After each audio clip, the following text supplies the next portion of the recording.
en la creación de Dios, siendo cada acto natural directamente por la poderosa voz de Dios, que Él mandó y existió, Él dijo y simplemente llegamos a ser creados de la nada. Creemos nosotros en la creación por mandamiento. Y también, hermanos, mirábamos cómo es que la creación niega varias hipótesis con respecto al panteísmo, con respecto al ateísmo, y con respecto, hermanos, a muchas filosofías que los hombres creen en el tiempo presente. Una vez, hermanos, que ya hemos visto esto, vamos a conseguir avanzar un poquito en nuestro estudio ahora sí en el día de hoy. Nosotros, hermanos, también creemos en la inocencia original del ser humano, que se mantuvo así su inocencia hasta el momento de la caída.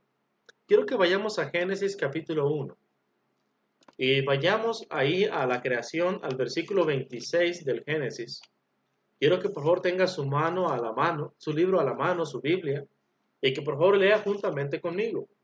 Quiero que usted no se quede con la impresión y diga, bueno, eso es lo que el hermano cree, eso es lo que él siente, eso es lo que él piensa. Es que así le han enseñado al hermano. No, quiero que vaya conmigo.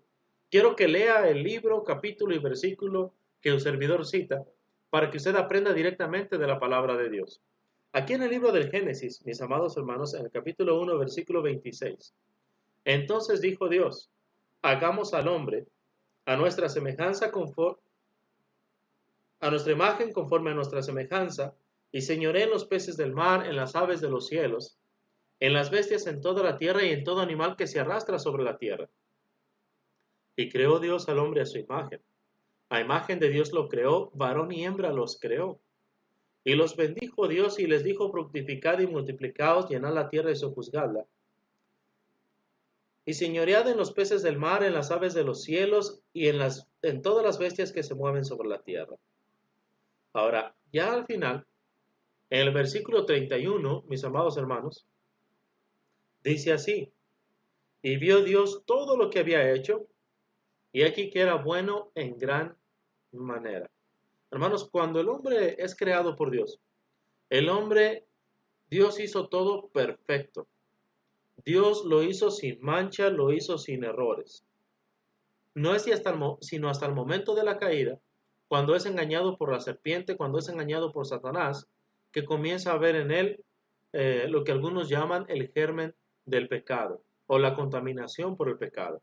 Aquí mismo en el capítulo 2, hermanos, dice el versículo 25, hablando de Adán y de su mujer Eva, y estaban ambos desnudos, Adán y su mujer, y no se avergonzaban.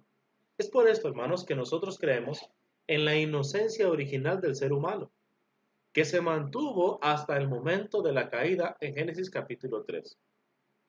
Usted conoce la historia. Capítulo 3, versículo 1, solamente hasta el versículo 7. Pero la serpiente era astuta más que todos los animales del campo que Jehová Dios había hecho, la cual dijo a la mujer, ¿con que Dios os ha dicho no comáis de todo árbol del huerto? Y la mujer respondió a la serpiente, del fruto de los árboles del huerto podemos comer, pero del fruto del árbol que está en medio del huerto, dijo Dios, no comeréis de él ni le tocaréis, para que no muráis. Entonces la serpiente dijo a la mujer, no moriréis, sino que sabe Dios, que el día que comáis de él serán abiertos vuestros ojos y seréis como Dios, sabiendo el bien y el mal. Y vio la mujer que el árbol era bueno para comer y que era agradable a los ojos y árbol codiciable para alcanzar la sabiduría. Y tomó de su fruto y comió y dio también a su marido, el cual comió así como ella. Entonces fueron abiertos los ojos de ambos y conocieron que estaban desnudos. Entonces cosieron hojas de higuera y se hicieron delantales. Hermanos, originalmente el hombre fue creado por Dios inocente. Lo mismo hace Dios el día de hoy en el vientre de cada madre.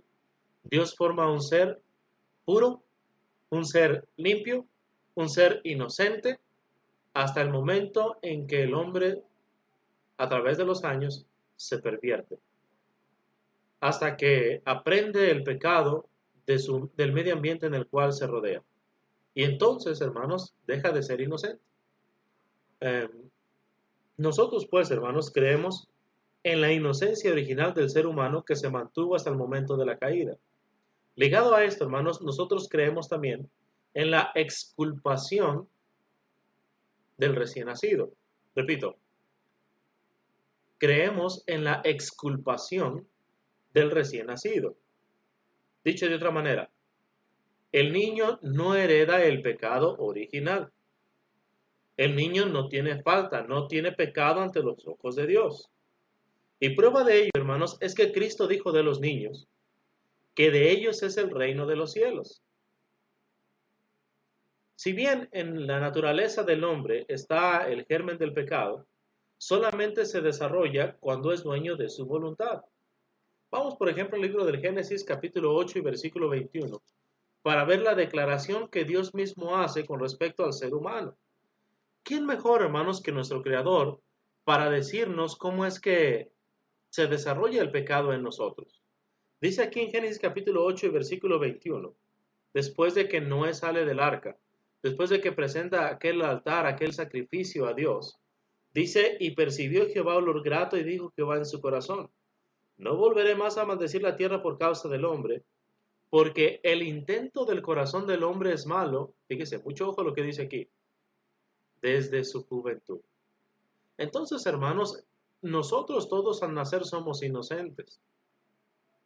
Nosotros todos alguna vez anduvimos desnudos como Adán y Eva en el huerto del Edén, sin ruborizarnos porque nos vieran, sin ruborizarnos si veíamos a alguien más desnudo, sin tener ningún mal pensamiento, porque usted y yo, al igual que Adán y Eva, alguna vez fuimos inocentes, hasta que nuestra mente fue contaminada, hasta que la maldad fue sembrada en nuestra mente, en nuestro corazón, y entonces nosotros adaptamos, o mejor dicho, copiamos la manera de pensar de quien ya había sido pervertido con anterioridad. Pero usted y yo originalmente, hermanos, éramos sin pecado, éramos sin falta. En Eclesiastés capítulo 7, hermanos, en el versículo 29. Eclesiastés capítulo 7, versículo 29. El salmista, hermanos, dice una verdad impresionante. Quiero, antes de leer el versículo 29, hermanos, ahora que recuerdo, ligarlo al versículo 20 de Eclesiastés. Fíjese, es Eclesiastés capítulo 7, versículo 20 y versículo 29. Porque lo que vamos a leer y en lo que vamos a enfatizar en el versículo 29 está ligado, hermanos, y no lo podemos separar del versículo 20. En Eclesiastés 7:20, el escritor inspirado escribe, ciertamente no hay hombre justo en la tierra que haga el bien y nunca peque. Versículo 29. Aunque no hay hombre justo sobre la tierra, aunque no hay hombre que nunca peque, dice aquí el proverbista que escribe Eclesiastés también, he aquí solamente esto he hallado, que Dios hizo al hombre recto, pero ellos buscaron muchas perversiones. ¿Se fija? Cuando Dios nos formó a usted y a mí, nos hizo rectos, nos hizo bien hechos. Dios no hizo porquerías, hermanos. Y vio Dios todo lo que había hecho y aquí que era bueno en gran manera. Todo lo que Dios hace, por eso tenemos el capítulo 1 del Génesis, desde el versículo 1 hasta el final, es para demostrar que lo que Dios hace lo hace bien hecho. Bueno, usted y yo no somos la excepción. Si tenemos la nariz que tenemos, si tenemos la ceja, los ojos, las orejas, oídos que tenemos, los dientes como los tenemos, es porque Dios tiene un buen sentido del humor, hermano. Pero Dios nos hizo bien hechos, nos hizo sin falta, nos hizo sin pecado, nos hizo inocentes, hasta que usted y yo perdimos nuestra inocencia y entonces pecamos.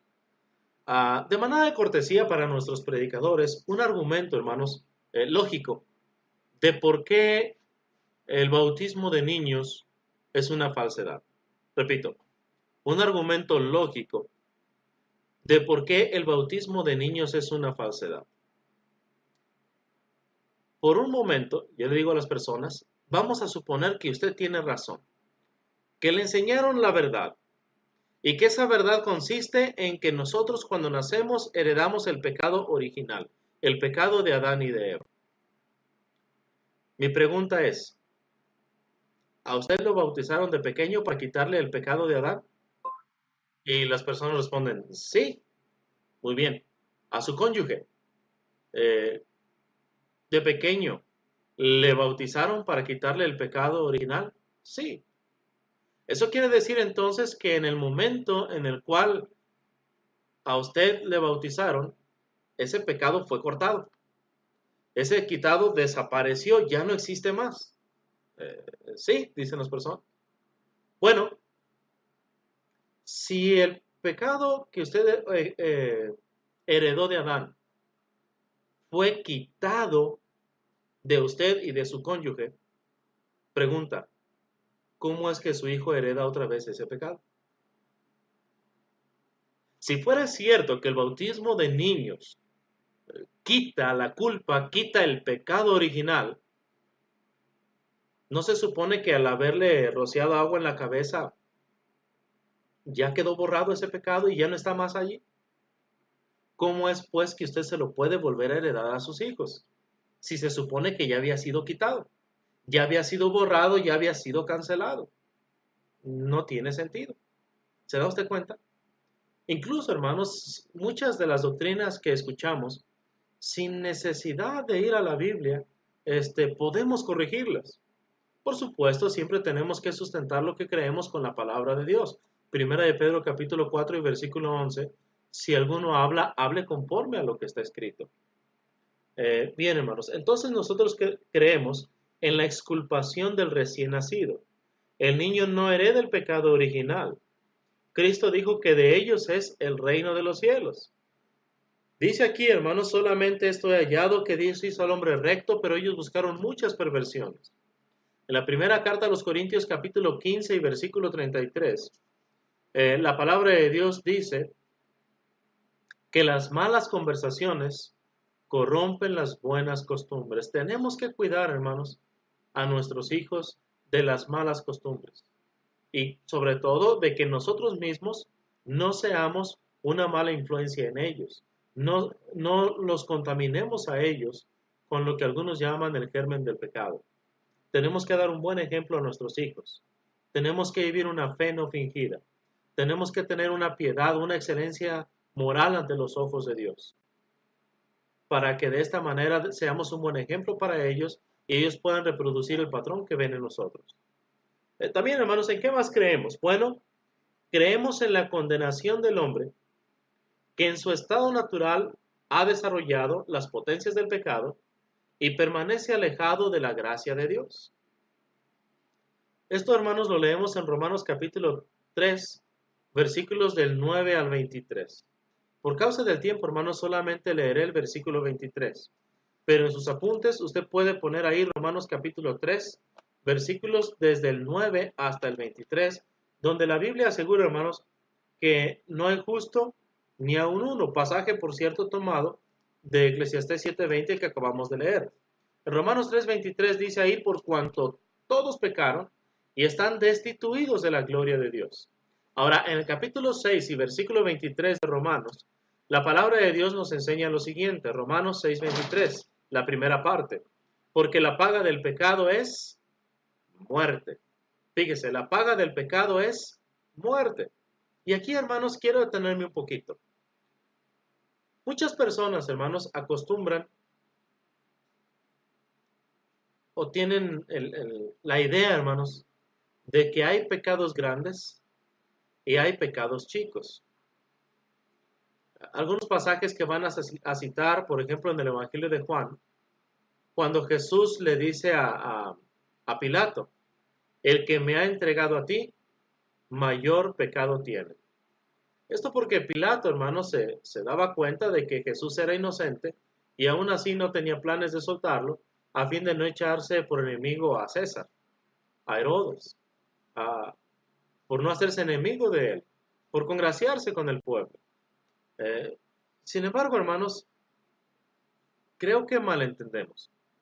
El propósito ahí, hermanos, a mi juicio, a mi entender, no es que haya un pecado más grande con un castigo mayor en la eternidad. La enseñanza más bien, hermanos, es, si es que hay pecados grandes y pecados chicos, los hay en este sentido. Los pecados existen de dos maneras. Los pecados que nos sorprenden, por ejemplo, no sé, está usted aquí en el internet y de repente se abre una página de pornografía y usted lo ve. Bueno, la palabra de Dios dice, Santiago 1:12, bienaventurado el varón que soporta la tentación, porque cuando haya resistido la prueba recibirá la corona de justicia que Dios ha prometido a los que le aman. Y cuando alguno es tentado, no diga que es tentado de parte de Dios, porque Dios no puede ser tentado por el mal ni intenta a nadie. Entonces, hermanos, cuando decimos que hay un pecado mayor, nos referimos a que hay pecados que nos sorprenden. Por ejemplo, está hablando del mismo pecado de pornografía. Una persona que tal vez no puede dormir en la noche y le cambia de canal, está en el control para tratar de entretenerse distraerse mientras le llega el sueño y ve un canal donde sale pornografía. Tenemos la opción, porque tenemos libre albedrío, de seguir ahí, pero como cristianos, como santos que somos, porque hemos sido llamados a ser santos, porque hemos sido lavados con sangre de Cristo, porque hay un sacrificio que se pagó por nosotros, quiero pensar que somos sinceros, honestos en nuestra relación con Dios, y simple y llanamente le cambiamos de canal a algo mejor. Pero incluso, hermanos, cuando usted es sorprendido de esa manera, no es lo mismo, hermanos, a cometer un pecado planeado. Es decir, no es lo mismo, hermanos, que en el televisor o en la pantalla de su computadora aparezca una página de pornografía o un canal pornográfico, a que usted lo busque. ¿Sí me explico, hermanos? En el caso de Pilato, hermanos, fue lo que sucedió. Pilato fue sorprendido en el pecado y por esta causa él simplemente dijo: yo me lavo las manos, culpables van a ser ustedes. Pero en el caso de Judas, hermanos, él fue a los sacerdotes, a los escribas, a los gobernantes, y él tomó la iniciativa. ¿Qué me queréis dar si yo os lo entrego? Y planeó, hermanos, cómo es que lo iba a entregar. Sabía dónde iba a estar Jesús, salió de la presencia de Jesús, fue y los trajo y les dio instrucciones: a quien yo besare, a quien yo diera el beso, ese es, prenderle. Les dio esas instrucciones. Entonces, hermanos, si preguntan a un servidor, ¿qué significa eso de pecado mayor y pecado menor? Bueno, hermanos, no se refiere a que ante los ojos de Dios haya pecado grande y pecado chico. Más bien se refiere a que hay pecados que nos sorprenden y hay pecados que son planeados. Un caso que se me viene a la mente es el caso del rey David. David miró a la mujer, fue sorprendido en el pecado. No es algo que él tenía planeado, pero después comenzó a maquinar, preguntó de quién es mujer, aquella mujer que se está bañando, le dieron instrucciones, le dijeron: es de uno de tus siervos. Bueno, no me importa, tráiganmela, quiero estar con ella. Y después ustedes conocen la historia. Se encuentra aquella mujer encinta, se encuentra embarazada y manda a matar a su esposo de aquella mujer, para que no se vea descubierto su pecado. Hay una gran diferencia, hermanos, entre pecados planeados y pecados que nos sorprenden. Nosotros podemos ser sorprendidos por el pecado en muchas maneras. Quiero pensar, hermanos, que los pecados que cometemos en ocasiones son pecados que nos sorprenden y no pecados que nosotros estamos planeando hacer. Y más aún que ya estamos entregados a ellos. Espero que no sea así en ninguno de nosotros. Entonces, hermanos, dice la Biblia en Romanos 3:23, todos pecaron y están destituidos de la gloria de Dios. Y la razón es muy simple, Romanos 6:23, porque la paga del pecado es muerte. También quiero hacer énfasis en lo siguiente, hermanos. El pecado paga un salario. Este salario es la muerte. Pero fíjese bien, la paga del pecado. Es decir, ¿cuántos pecados necesitamos cometer usted y yo para estar separados de Dios? ¿Cuántos pecados necesita una persona para estar destituida por la eternidad de la presencia de Dios allá en el cielo e ir a la condenación eterna en el infierno? La paga del singular La paga del pecado es muerte. Usted y yo, hermanos, no necesitamos cometer pecados grandes, entre comillas, pecados escandalosos ante la sociedad, como el secuestro, la mutilación del cuerpo, violaciones, terrorismo. No necesitamos, hermanos, cometer pecados atroces ante la sociedad. La paga del pecado es muerte.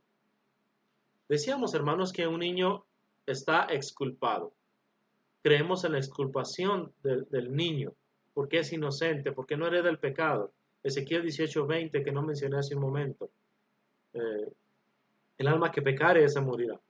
Ahora, ¿a qué edad comenzará a pecar una persona? El día de ayer, en Riollos, Brenda, cuarto año de primaria. Se invita primero de primaria a los 6 años, segundo, tercero, cuarto, 6, 7, 8, 9, 10 años, la jovencita, 11 tal vez. Dice, hermano, yo ya entendí que el bautismo es para perdón de pecados. Yo ya entendí, en base a los estudios que les ha venido dando a mis abuelos, yo entiendo que yo tengo pecados. ¿Me puedo bautizar? Le dije, bueno, esa es una respuesta que yo no le puedo dar a usted. Solamente usted sabe si tiene pecados, solamente usted sabe si está separada de Dios, y si ya entiende lo que va a hacer y el compromiso que se va a echar, adelante. Bueno, ya no me dijo nada más. Pero ¿a qué edad comenzará a pecar una persona, hermanos? Hay personas que comienzan a pecar a muy temprana edad. Hay otros que tardan un poquito más. Depende tal vez de la persona, cómo es que es de despierta. Hay personas que son muy vivas, como luego decimos, desde pequeños. Hay otras que son un poquito dormidas. Y qué bueno que lo sean así. También depende del ambiente en el cual nos desarrollamos. ¿Qué clase de personas tenemos a nuestro alrededor? En la iglesia, por ejemplo, han llegado personas que han visto a su padre que se dedica ahí mismo en la casa a fabricar droga, a hacer droga y a venderla y a consumirla ahí mismos. Y ya borrachos o drogados, hermanos, las palabras que les escuchan decir, los actos que les ven cometer, no quiero decir más, hermanos, por cuestión de privacidad con nuestros hermanos, no sé que alguno se me vaya a sentir de los hermanos locales. Pero estos niños, hermanos, han crecido viendo el pecado abiertamente, hermanos, a muy temprana edad. Y bueno, hay quienes comienzan a pecar más pronto, hay quienes tardan un poquito más. Ahora, ¿pero a qué edad? Por dar solamente una edad, no que así sea. A los 12 años. Algunos pueden comenzar antes, otros pueden comenzar después. ¿Cuántos pecados necesita una persona para estar separada de Dios? Es cierto, la paga del pecado. Solamente necesitamos un pecado para estar separados de Dios, para ir a la condenación eterna. Ahora, ¿cuántos pecados cometerá una persona por día? Es decir, hoy yo cumplo 12 años. Hoy cometo mi primer pecado. ¿Cuántos pecados comete una persona por día? Si somos generosos y decimos que una persona solamente peca una sola vez, cuando cumple 13 años ya son 365 pecados que ese niño o esa niña ha cometido. Pero si en lugar de cometer un pecado, ha cometido 2 pecados por día. En cierta ocasión, dando esta misma clase a unos jóvenes en la ciudad de Durango, una jovencita de 12 años dice, no hermano, como 20 veces al día. Otro joven de la misma edad de 12 años dice, no hermano, como 20, como 100 pecados por día.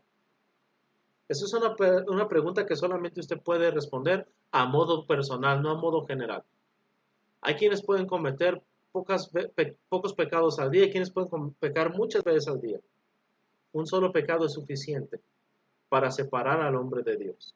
Entonces, hermanos, nosotros creemos en la condenación del hombre que en su estado natural ha desarrollado las potencias del pecado y permanece alejado de la gracia de Dios, según Romanos 3, el 9 al 23 y Romanos 6, 23.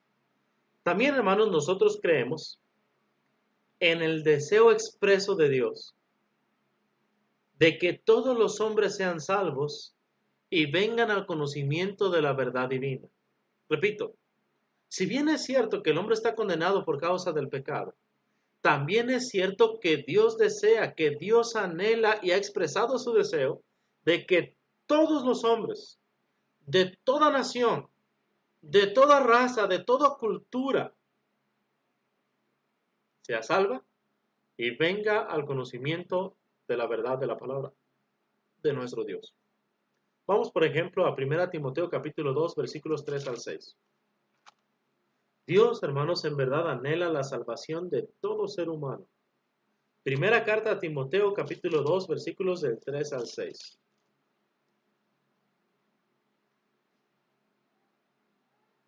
Porque esto es bueno y agradable delante de Dios nuestro Salvador, el cual quiere, fíjese bien, el cual quiere que todos los hombres sean salvos y vengan al conocimiento de la verdad.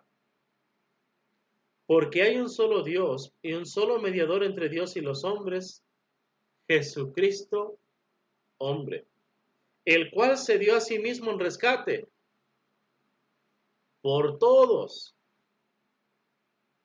el cual se dio a sí mismo en rescate por todos, de lo cual se dio testimonio a su debido tiempo. Entonces, mis amados hermanos, Dios de verdad quiere que todos los hombres sean salvos. Dios de verdad quiere que todos los hombres vengan al conocimiento de la verdad. Él quiere que vengan al conocimiento de la verdad porque está escrito. Juan 8, 31 al 32.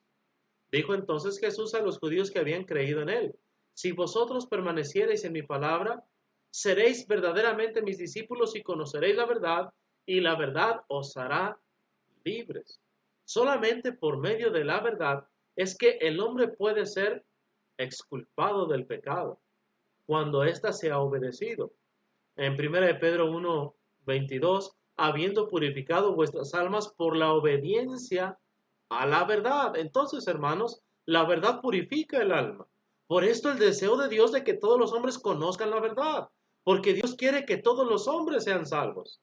Cristo Jesús, hermanos, gustó la muerte por todos, dice aquí el versículo 6, el cual se dio a sí mismo en rescate por todos, de lo cual se dio testimonio a su debido tiempo. Entonces, verdaderamente nuestro Señor Jesucristo vino a morir por todos. Juan capítulo 3, versículo 16. La palabra de Dios es clara, porque de tal manera amó Dios al mundo que ha dado su Hijo unigénito, para que todo aquel que en él cree no se pierda, mas tenga vida eterna.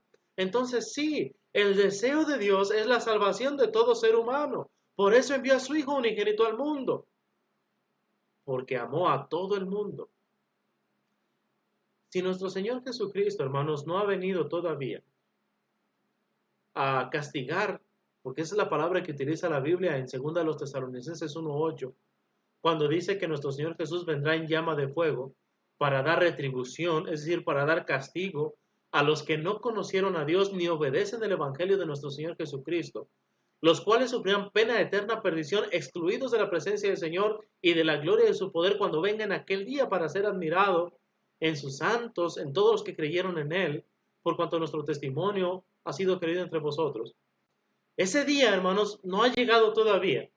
Por la simple y sencilla razón, dice Pedro en 2 de Pedro capítulo 3 y versículo 9, que el Señor no retarda su promesa, según algunos la tienen por tardanza, sino que es paciente para con nosotros, no queriendo, dice ahí, que ninguno perezca, sino que todos procedan al arrepentimiento. Entonces, hermanos, Dios desea el arrepentimiento, Dios desea que los hombres conozcan la verdad, Dios desea la salvación de todos los seres humanos. Nuestro Dios y Padre de nuestro Señor Jesucristo amó a todo el mundo, que envió a su Hijo, y su Hijo verdaderamente murió por todos. Él gustó la muerte por todos por gracia. Usted y yo merecemos la condenación eterna en el infierno. Romanos 5:8. Mas Dios muestra su amor para con nosotros en que siendo aún pecadores, Cristo murió por nosotros. Entonces, hermanos, nosotros creemos no solamente en la exculpación del recién nacido, no solamente en la condenación del hombre que ha pecado, sino que también, hermanos, nosotros creemos en el deseo expreso de Dios de que todos los hombres sean salvos y lleguen al conocimiento de la verdad. Dios no quiere que ninguno perezca, quiere que cada hombre que pisa la tierra, que cada hombre que sea pecado sea salvo. Y prueba de ello que envió a su Hijo Jesús a morir en la cruz por usted y por mí, por amor, porque quiere que usted y yo seamos salvos. Recordamos las palabras del Señor Jesús en la cruz. Eloi, Eloi, lama sabactani. Esto es, Dios mío, ¿por qué me has desamparado? Y la respuesta es sencilla. El Señor no quiere que ninguno perezca. Quiere que todos procedan al arrepentimiento. La respuesta es sencilla. El Señor quiere que todos los hombres sean salvos y vengan al conocimiento de la verdad, para que sean libres de la esclavitud al pecado, para que sean libres de las consecuencias físicas y sobre todo de las consecuencias espirituales y eternas del pecado. ¿Qué más creemos? ¿Qué creen ustedes? Pregunta el gobierno. El cristiano responde. Creemos que por esto Jesús se hizo hombre. Creemos en la encarnación de Cristo con fines redentores, para tender un puente de comprensión entre el cielo y la tierra, es decir, para reconciliar al hombre con Dios. Vamos a Mateo capítulo 1, pasaje muy conocido, estoy seguro, versículos del 18 al 21. Mateo 1, versículos del 18 al 21. El nacimiento de Jesucristo fue así. Estando desposada María su madre con José antes que se juntasen, se halló que había concebido del Espíritu Santo. José su marido, como era justo y no quería infamarla, quiso dejarla secretamente. Pensando él en esto, he aquí un ángel del Señor le apareció en sueños y le dijo: José, hijo de David, no temas recibir a María tu mujer, porque lo que en ella es engendrado del Espíritu Santo es. Y dará a luz un hijo, y llamará su nombre Jesús, porque él salvará a su pueblo de sus pecados. Entonces, hermanos, nosotros creemos en la encarnación de Jesús con fines redentores. Él vino, hermanos, a salvarnos, a los que creemos, a los que somos hijos de Abraham. Mire, vamos a Gálatas 3 para ver esta expresión, hijos de Abraham. En Gálatas capítulo 3, mis amados hermanos, ya en estudios anteriores lo he mencionado, pero no lo he leído. Dice Gálatas capítulo 3, versículos 6 y 7. Así Abraham creyó a Dios y le fue contado por justicia. Sabed, por tanto, que los que son de fe, estos son hijos de Abraham. Entonces, ¿por qué quise que viniéramos, hermanos, aquí a Gálatas 3, 7? Bueno, porque ahí se menciona que los que son de fe, estos son hijos de Abraham. En la carta a los Hebreos, hermanos, en el capítulo 2, dice la palabra de Dios en el versículo 10 en adelante. Porque convenía aquel por cuya causa son todas las cosas y por quien todas las cosas subsisten, que habiendo de llevar muchos hijos a la gloria, perfeccionase por aflicción al autor de la salvación de ellos. Porque el que santifica y los que son santificados, de uno son todos, por lo cual no se avergüenza de llamarlos hermanos, diciendo: anunciaré a mis hermanos tu nombre en medio de la congregación, te alabaré. Y otra vez, yo confiaré en él, y de nuevo aquí yo en los hijos que Dios me dio. 14. Así que, por cuanto los hijos participaron de carne y sangre, él también participó de lo mismo, para destruir por medio de la muerte al que tenía el imperio de la muerte, esto es, al diablo. Fíjese bien, aquí, hermanos, está hablando en el versículo 14 de la encarnación de Jesús. ¿Cómo es que participó de nuestra misma naturaleza? ¿Cómo es que se hizo nuestro semejante? Participó de carne y sangre para destruir con su muerte al que tenía el imperio de la muerte. Hermanos, este es un fin redentor. Él vino a rescatarnos. Él vino a pagar el precio de nuestro rescate, el precio de nuestra redención. Dice el versículo 15, y librar por medio de la muerte a todos los que por el temor de la muerte estaban durante toda la vida sujetos a servidumbre. Porque ciertamente, versículo 16, no socorrió a los ángeles, sino que socorrió a la descendencia de Abraham. Entonces, hermanos, Jesucristo vino a este mundo como hombre. Creemos en la encarnación de Jesús con fines redentores. En la segunda carta a los Corintios, hermanos, es un texto paralelo en pensamiento. En el capítulo 5, dice así la palabra de nuestro Dios, según a los Corintios capítulo 5, versículos del 11 al 21. Conociendo pues el temor del Señor, persuadimos a los hombres, pero a Dios le es manifiesto lo que somos, y espero que también lo sea a vuestras conciencias. Versículo 14. Porque el amor de Cristo nos constriñe, es decir, nos conmueve, pensando esto, que si uno murió por todos, luego todos murieron. Y por todos murió, para que los que viven ya no vivan para sí, sino para aquel que murió y resucitó por ellos. 17. De modo que si alguno está en Cristo, nueva criatura es, las cosas viejas pasaron y aquí todas son hechas nuevas. Y todo esto proviene de Dios, quien nos reconcilió consigo mismo por Cristo y nos dio el ministerio de la reconciliación.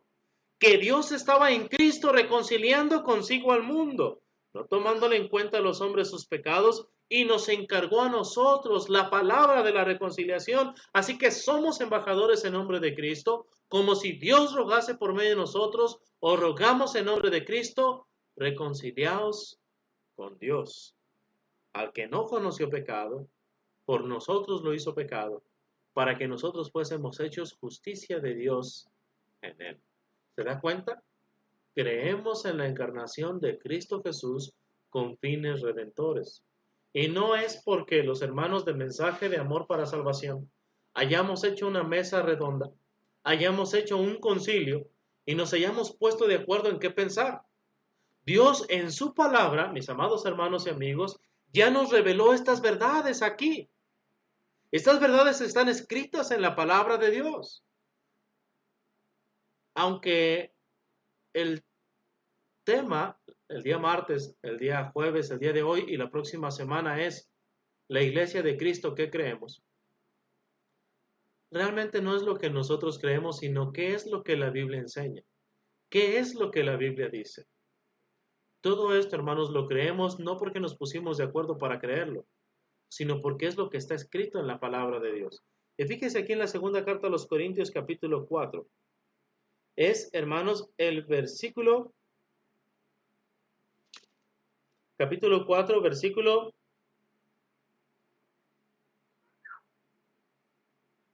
13. Pero teniendo el mismo espíritu de fe, conforme a lo que está escrito, fíjese, una vez más, pero teniendo el mismo espíritu de fe conforme a lo que está escrito creí, por lo cual hablé. Nosotros también creemos, por lo cual también hablamos. Entonces, si su servidor está aquí ante ustedes, exponiéndole a través de las diferentes redes sociales, a través de las diferentes aplicaciones y transmitiendo en vivo para ustedes, y queda registrado para los que no están en vivo, no es porque esto es lo que yo creo, o porque lo que es lo que se cree donde yo me reúno, donde yo me congrego. No, hermanos, es lo que está escrito. Y hablamos porque eso es lo que está escrito. Debemos tener el mismo espíritu de fe conforme a lo que está escrito. Creí, por lo cual también hablé. Nosotros también creemos, por lo cual nosotros también hablamos. Entonces, no sería correcto que usted dijera, bueno, esto es lo que nosotros creemos porque así el hermano Francisco lo enseñó en Facebook. No, así está escrito. Creemos en la encarnación de Cristo porque así está escrito. Y creemos que su encarnación fue con fines redentores porque así está escrito.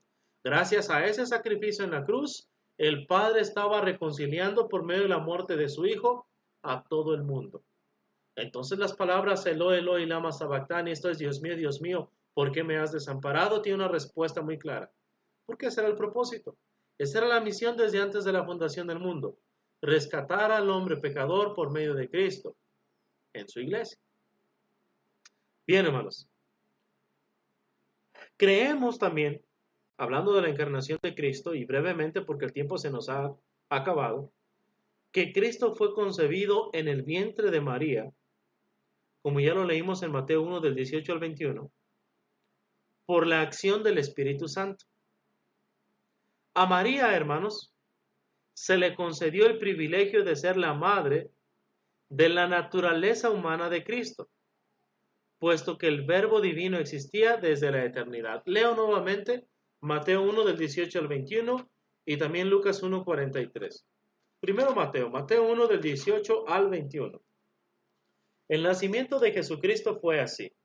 Estando desposada María su madre con José antes que se juntasen, se halló que había concebido del Espíritu Santo. José su marido, como era justo y no quería infamarla, quiso dejarla secretamente. Y pensando él en esto, he aquí un ángel del Señor le apareció en sueños y le dijo: José, hijo de David, no temas recibir a María tu mujer, porque lo que en ella es engendrado del Espíritu Santo es. Y dará a luz un hijo y llamará su nombre Jesús, porque él salvará a su pueblo de sus pecados. Ahora en Lucas capítulo 1 y versículo 43, dice así: ¿Por qué se me concede esto a mí? Dice Elizabeth, la parienta de María, que la madre de mi Señor venga a mí. Hermanos, Jesucristo es Señor y Dios. Recuerden, Jesucristo ha resucitado entre los muertos, tiene un cuerpo humano, como el Hijo del Hombre que es, y cuando lo ve Tomás y pone sus dedos, dice: Señor mío y Dios mío. Jesucristo, hermanos, en su forma humana y en su forma divina, es Señor y Dios. Sin embargo, hermanos, María es la madre de Jesús en su forma humana, no en su forma divina. Y quise mencionar Lucas 1:43, hermanos, porque muchas personas dicen: no, es que María sí es la madre del Señor, sí es la madre de Dios. No, María es la madre de quien es nuestro Señor, pero no es madre de su parte divina, de su naturaleza divina. Es madre en su parte humana. Eso es lo que creemos en la Iglesia de Cristo. Hermanos, el tiempo se nos ha agotado. Vamos a concluir aquí por el día de hoy. Continuamos, si Dios lo permite, el próximo martes, con respecto a que nosotros creemos en la vida perfecta de Cristo en la tierra, cuya existencia se desarrolló sin haber cometido un solo pecado. Eso es, hermanos, lo que estaremos estudiando. La gente pregunta, el gobierno pregunta, la Iglesia de Cristo, ¿qué creen ustedes? Bueno, el cristiano responde. Y lo creemos no porque el hermano Rigoberto Salas, no porque el hermano Jorge Pérez, no porque nuestro hermano Talib, María José Mendieta, nuestro hermano Carlos Avendaño, no porque nuestro hermano Copado, un servidor y otros hermanos nos hayamos puesto de acuerdo, sino porque eso es lo que está escrito en la palabra de Dios, eso es lo que está revelado en el libro. Y creemos que el libro es palabra inspirada por Dios. Un canto, hermanos, que escuché hace 10 años, me gustó mucho y quiero compartir con ustedes. A lo mejor lo saben, se llama Alguien que está a mi puerta. Yo lo tengo en un horario. A lo mejor algunos lo tienen en algún himnario con la partitura. Si lo tienen, por favor, compártalo con un servidor. Alguien está a mi puerta, paciente quiere entrar, quiere morar en mi alma, todo mi ser salvar. La voz de Cristo oigo, abro mi puerta hoy. No quiero que te alejes, entra en mi corazón, de mis pecados tan negros, ¿quién me libertará? El que está a mi puerta, solo me salvará. La voz de Cristo oigo, abro mi puerta hoy. No quiero que te alejes, Entra en mi